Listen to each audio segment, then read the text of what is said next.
नया IBN 7 हौसला है मोदी 365 पर।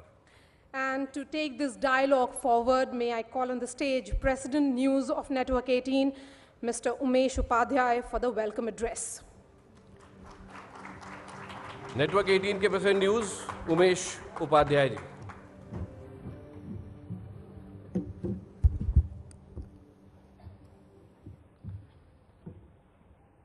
सम्मानीय श्री सुरेश प्रभु जी, जो रेल की नहीं बल्कि देश की जो विकास की पटरी है उसके जिम्मेदार हैं, एक तरीके से आपका बहुत बहुत स्वागत है। His Excellency Ambassador of South Korea, he is there. A warm welcome to you. Mr. Parigi, Group CEO, and other distinguished guests. सबसे पहले तो थोड़ा हम देर से शुरू कर रहे हैं और जानते हैं कई बार देरी अगर बॉस के कारण हो तो माफ की जा सकती है। मेरे बॉस के कारण नहीं, मेरे बॉस तो बहुत अच्छे हैं, मंत्रियों के बॉस भी बहुत अच्छे हैं। अमित शाह जी को आना था लेकिन विज्ञान भवन में एक फंक्शन है, उनके बॉस ने बुला लिया, तो इसके लिए माफी चाहते हैं, वो दिन में फिर आएंगे। सबने पूछा कि ये जब एक साल सरकार का हो रहा है तो हम उत्साहित क्यों हैं, हम क्यों कार्यक्रम कर रहे हैं। प्रभु जी, हम आपको बताना चाहते हैं कि समाज के विकास में, राष्ट्र के उन्नयन में हमारी भी सहभागिता है, हमारी भी महत्वपूर्ण भूमिका है। हम कोई समाज से परे नहीं है और इस कारण हिंदुस्तान का सबसे बड़ा प्राइवेट मीडिया नेटवर्क होने के नाते हम सोचते हैं कि जो विकास की पटरी इस देश को चाहिए उसमें एक रचनात्मक भूमिका हम निभाएं। यह रचनात्मक भूमिका मीडिया के नाते हमारी क्या हो सकती है। सबसे पहले हम एक सजग प्रहरी के रूप में काम करते हैं। सजग प्रहरी कौन होता है? जो देखभाल करता है। कहीं कुछ अंदेशा होता है तो उसकी आशंका जताता है, बताता है। और इसलिए हम ये सरकार कैसी चलेगी, पार्टी कैसी चल रही है, उसकी आलोचना करने के हकदार हैं और आलोचना हम जरूर करेंगे। आलोचना करेंगे लेकिन आरोप नहीं लगाएंगे। ये नेटवर्क 18 ने, क्योंकि हम समझते हैं कि हम कंस्ट्रक्टिव और क्रेडिबल डायलॉग करेंगे। लेकिन कभी कोई दूसरे आरोप लगाएंगे, उनको कभी कभी हमें दिखाना होगा। ये हमारी भूमिका है। प्रहरी के रूप में हमारी क्या और भूमिका होगी? एक पुराना दोहा मैं आपको उद्धृत करना चाहूंगा, गुरु शिष्य के बारे में है। कुम्हार जैसे कढ़े को, मटके को बनाता है, गुरु कुमार शिष्य कुंभ है, गड़े गड़े खाड़े कोट, अंतर हाथ सहार दे, बाहर बाहे चोट। यानी हम आलोचना करेंगे लेकिन हमारी आलोचना समाज के विकास के लिए होगी, देश की तरक्की के लिए होगी, इस राष्ट्र को आगे ले जाने के लिए होगी। और इसलिए अंदर जिसको बोलते हैं कुमार जैसे मटका बनाता है, राष्ट्र निर्माण में हम भी वही भूमिका निभाएंगे। मोदी सरकार का एक साल, प्रभु जी एक चीज जरूर है, अपेक्षाओं और आकांक्षाओं का ज्वार आपने पैदा किया, उससे एक पॉजिटिविटी की लहर देश के अंदर है। हमने एक बड़ा सर्वे करवाया है, जो सर्वे के रिजल्ट्स बहुत हम कल से दिखाने वाले हैं। आपको बताना चाहता हूं कि सर्वे सबसे बड़ा है। 20,000 लोगों से हमने सर्वे किया पूरे देश के अंदर। 70% से ज्यादा लोगों ने अभी तक जो हमारे पास आंकड़े आए हैं, आपकी पॉजिटिविटी को सराहा है। लेकिन एक बात और मैं कहना चाहूंगा, विकास का पहिया, देश की उन्नति, आगे बढ़ना कोई 2020 गेम नहीं है। अगर क्रिकेट की एनालॉजी लूं तो ये टेस्ट मैच है, यहां पिच पर ठहर कर खेलना पड़ता है। कभी रक्षात्मक होते हैं, कभी अग्रेसिव होते हैं। तो ये सही है कि 1 साल का आकलन होगा, पर एक बात है कि आपकी सरकार को 5 साल के लिए चुना हुआ है। इस देश ने बहुत आशा आपके अंदर व्यक्त की है और बहुत सारे देश की कामना है कि उस आशा और अपेक्षा पर 5 साल के दौरान आप ठीक से चलते रहें। जैसे मैंने बोला कि उम्मीदें बहुत हैं, बहुत सारी चीजों में आगे हैं। कुछ छोटे छोटे शहरों में हम गए तो जो विकास की पटरी है, मेक इन इंडिया की हम बात करेंगे, सबका विकास सबका साथ की बात करेंगे। हम ब्रांड इंडिया की बात करेंगे। हमारे सारे पैनल्स आज दिन भर आएंगे, भारत सरकार के और मंत्री भी लगातार आएंगे। सारी बातों को आज हम सबके सामने रखेंगे, देश के सामने रखेंगे। लेकिन कहीं कहीं लोगों को ऐसा जरूर लगता है कि क्या और तेज नहीं हो सकते थे, क्या कदम और जल्दी नहीं हो सकते थे। देश भर के छोटे और मझोले कारखानेदार जो सबसे ज्यादा जॉब प्रोवाइड करते हैं, क्या उनके लिए काफी हो गया है? उनसे कभी मिलिए, उनको बड़ी आतुरता है, वो चाहते हैं कि जल्दी कुछ हो, लेकिन वहां कहीं रफ्तार हमारे वायदों से मुझे लगता है कहीं कहीं कम है। और मंत्री के तौर पर आप जानते होंगे। एक बार मैं फिर आपका बहुत बहुत स्वागत करूंगा, सब लोगों का बहुत तहे दिल से स्वागत। आप लोगों ने समय निकाला, आप यहां पर आए, इस डायलॉग में हिस्सा लीजिए। हम देश के सबसे बड़े प्राइवेट मीडिया ऑर्गेनाइजेशन होने के नाते अपनी भूमिका को निभाते रहेंगे। और अब मैं आमंत्रित कर रहा हूं श्री सुरेश प्रभु जी को। आइए कृपया मंच पर, आपका बहुत बहुत स्वागत है।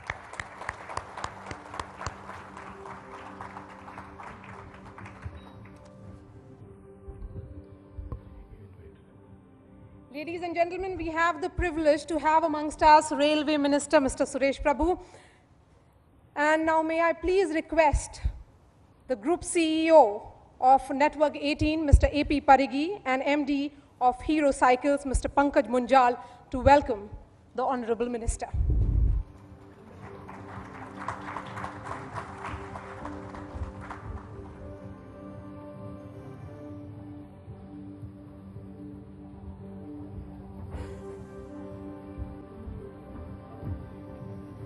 चलो, उसके बाद you have to say सब लोगों ने।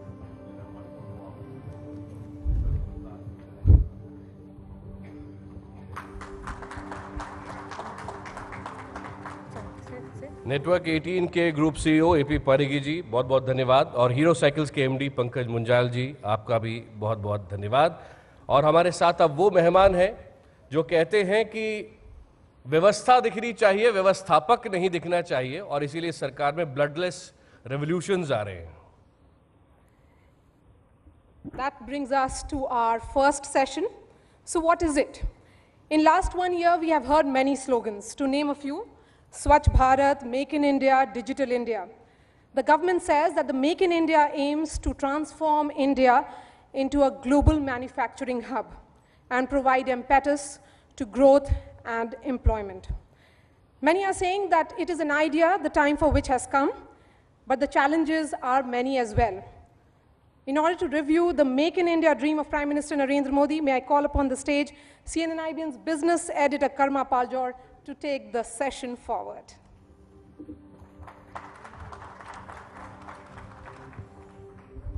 Thank you guys, welcome everybody. We were doing a series called Make in India ahead of the budget this year. And I met a young entrepreneur who makes environmental testing chambers, and he's competing with German companies. He wants to be the best in the world. He supplies to as far away as Argentina, doing a great job. He told me that Make in India is a challenge as well as an opportunity, and we all agree to that, isn't it? So I'm not going to take too much time. We have the Rail Minister here to talk about Make in India. Sir, I'll not restrict you just to broad gauge. You know, you can take the train, use the super fast train and take off and talk about the overall economic stability also.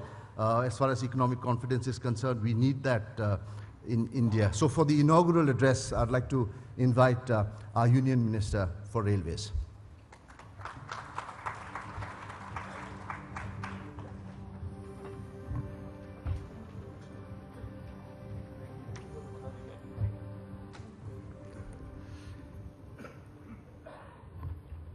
Excellencies, my good friends from media, and all my other distinguished friends.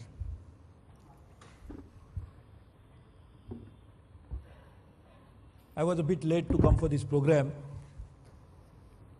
because, as you know, there is agitation going on which has blocked all the movement of our trains. So what I was doing there for a few minutes to remove the roadblock, I think that's what we have been doing for the last 1 year in this government, to remove various blocks, various impediments in the movement, and then to make sure that when they are removed, then we can move faster at a speed that you contemplate that we must have. And that's why I seek your apologies. And I thank the group, which is, I don't know how to call the group because there's so many channels and so many multimedia platforms, but a group which is really spearheading the campaign for positivity. And I really appreciate it because, as you know, even doctors will tell you that the best of medicines won't work if the body doesn't want to think that he's going to get better. So if you do not bring in the element of positivity into the entire atmosphere, however may be the prescription, whatever may be the solution that we may bring about, will not get as good a response that we would have got otherwise. So thank you very much for that as well. My friends have told me to speak about economy, global economy, and then coming back to railways and all other things. So it's a difficult challenge to talk about all of that. But let me tell you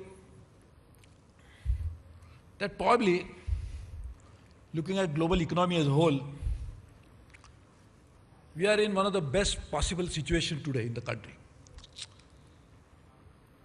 My good friend Raghavan will tell you that if you want to draw a horoscope, then if it is all the stars are in the right house, then you should make the best use of that time.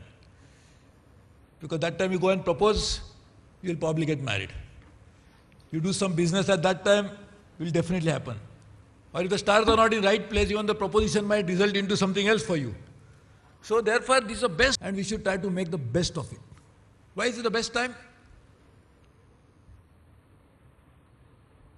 The largest economy of the world, which is really suffering, and we thought it is already on the verge of recovery till we got the last quarter results. US growing at more than 1%, 2% is a significant one, because that itself adds to huge global output because it's the largest economy. But they are actually not growing as strong as they should be. China, the second largest economy, which is slowing down, may be good for them because there is an overcapacity, there is overinvestment, there is a huge exposure of the state banking system to state-created assets. To finance the state-created assets, there has been a depressed interest rate deliberately provided to the household savers, and as you know, the China's saving rate is as high as 50%. To finance it, that's why the Chinese citizens are now trying to find out a way out and try to use grey banking. That is thriving. The housing bubble, which was created by the fact that there was a overcapacity, people wanted to buy housing. So China is slowing down and may be good for them. Third largest economy, Japan, which seems to be, as we thought, people talk about Modinomics, the Japanese will talk about Abenomics, and actually working in the right way, the three arrows, but sometimes I think arrows are missing some target in a week, and the Japanese economy is also not growing. After a little bit of some spurt, it is also slowing down. Europe, I don't say we can call the EU as one economy, but still there is a common market. there is a common currency. That, except Germany, is in a bit of a trouble. Or rather, using that is a little kindness to the reality. And in that context, the economy which is now growing faster than any other is India. And at a time when we are growing, that means the domestic demand will grow. And if the demand grows, obviously, there has to be a supply that has to be created to do that. That's why we need investment. And to make those investments, there will be a possibility of availability of a global capital of unmanageable proportion, unimaginable proportion. Why? Because all the economies which are slowing down have also got capacity to invest. Japan has a very high public debt to GDP ratio, very high, 200% plus. But Japan has domestic savings as well as Japan has a pension rate, huge pension savings. Japanese companies had probably, at given point of time, as the economists estimated, probably something like 40% of the GDP where they were holding as cash. So Japanese have the capacity to invest. China has the foreign exchange reserves, they could invest. US, of course, is a net debtor, but still has the capacity, the corporate world has the capacity, the European companies, so they will be looking out for investments into the markets like India, which is going to grow. And at a time when India needs also to supplement the domestic savings which had fallen over a period of time to actually make this thing happen. So India is now poised in a very favorable situation to take advantage of the global scenario. I was saying all the time that we were hit by headwinds for too long because the global currents were hitting us not so well. But now there is a tailwind and we could really benefit from it provided we put everything in order. To put that in order, last 1 year, our government worked on quite a few things. I was saying there was the first problem was to bring in this positivity. Everybody, few months ago, a year ago, if you hear anybody, they're all saying that we don't want to invest, we don't want to do anything because nothing is going to happen, and if anything is going to happen, that will happen the wrong way. And that was the reality, perception, and people were swayed by that. To change that was not easy. So when people expect us to do better and we would want to do better, you must understand from where we started. And therefore, at a given situation, a Prime Minister decided to focus not on something which is just trying to create headlines, but to work on basics and try to start working on that. One of the first things that the government did was to ensure that our banking system is insulated from the challenges that the economy was facing. In fact, when there was the Southeast Asian economic crisis, when the capital flow happened, Indian banking system was not affected. Of course, I used to say, anyway, so that was not affected. Now, banks were exposed to high investment in infrastructure projects. And as you know, there's a mismatch. The banks, by definition, normally borrow, which is their time and demand liabilities, of not more than 5 years. And no infrastructure project can ever be serviced within 5 years. So you have to lend to an infrastructure sector, you must always keep in mind that probably, ideally, the repayment should be after 15 years or something like this. If not the entire period, but at least the tenure should be long enough. But we didn't have an instrument like this.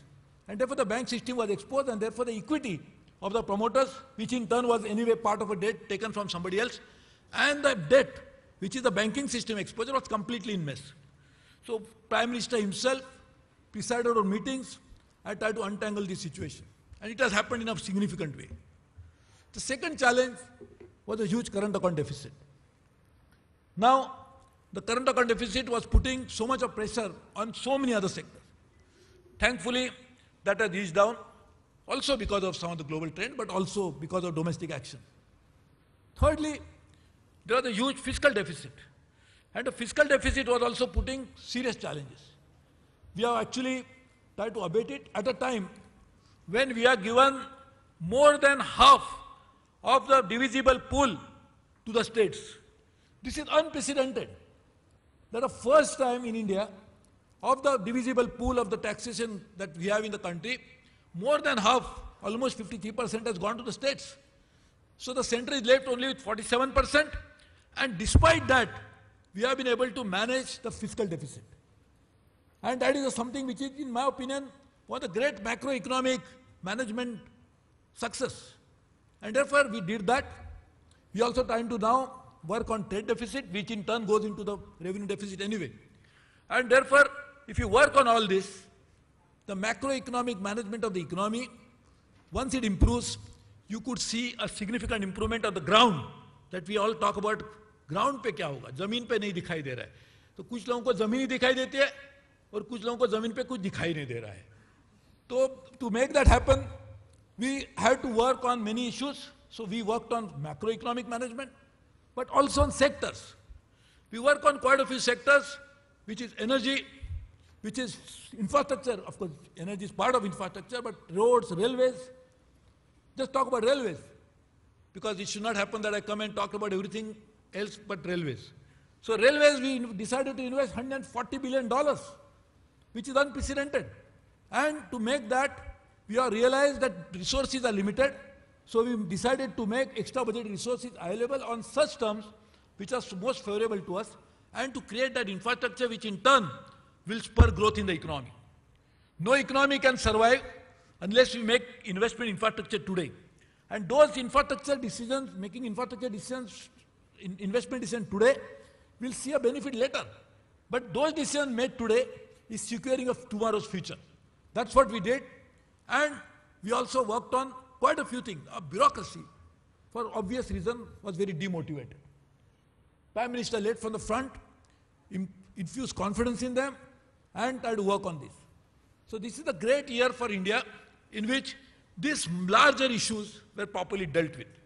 Along with that, we came out with the programs which have, some of them have already benefited the society. For example, just talking about, I don't want to talk about all the programs, because I don't think you can run this channel for one more year on this program, right?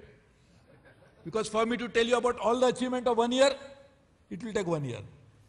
So I don't want to take that much time.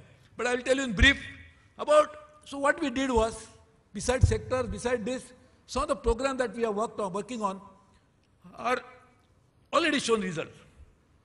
Something I would say unbelievable, incredible, and that is Jan Dhan Yojana. Prime Minister announced it on 15th of August from the Red Fort. And how much time you take from traveling from Red Fort to come to Rajghat? That much time, he actually completed that announcement and implemented it.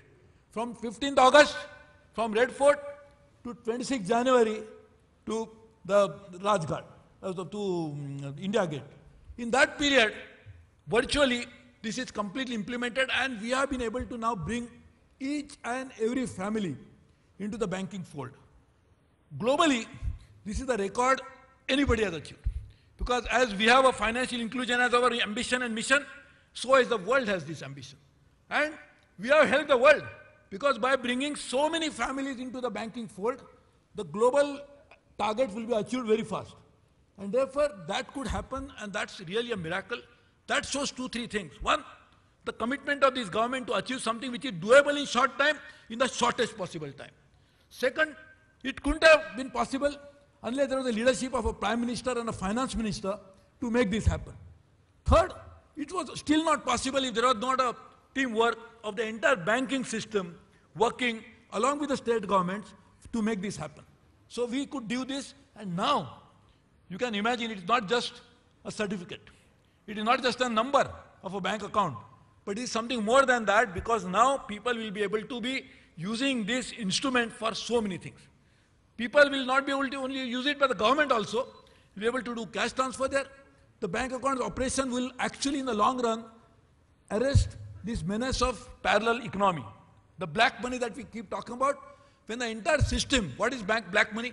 Of course, so many transactions pass through banking system also may not be accounted for. But their proportion is far less than the transactions which do not pass through banking account at all. And therefore, putting banking system in place in this particular manner ensures that in future we'll be able to work on so many things. Prime Minister launched a social security program for those who never could imagine that they will get a pension in life. I was also telling that day somebody that those section of society never had pension, but they had something else which others didn't have. They had tension. So some others could get pension like the government employees, but this large number of people had nothing, and therefore the government decided, the Prime Minister decided to launch this program, and now in the first few weeks, probably more than, I could be wrong in numbers because the number is constantly growing, but definitely more than 6-7 crore people have already taken this policy. And therefore this is a great achievement that the government has been able to do along with the insurance program and others. Agriculture, which is one of the key challenges of the country, not just us, in many areas. One is the macro issue. The share of agriculture is constantly going down as a percentage of GDP. That is obvious and that is logical also, because the agriculture cannot grow at the same rate as the services could go. And if the services are 60% of the GDP, obviously your share of agriculture will go down. But it has a lot of social implications. What are the social implications?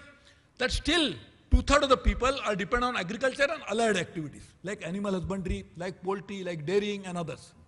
Now, many of them feel, as per the National Sample Survey report, that they want to quit farming.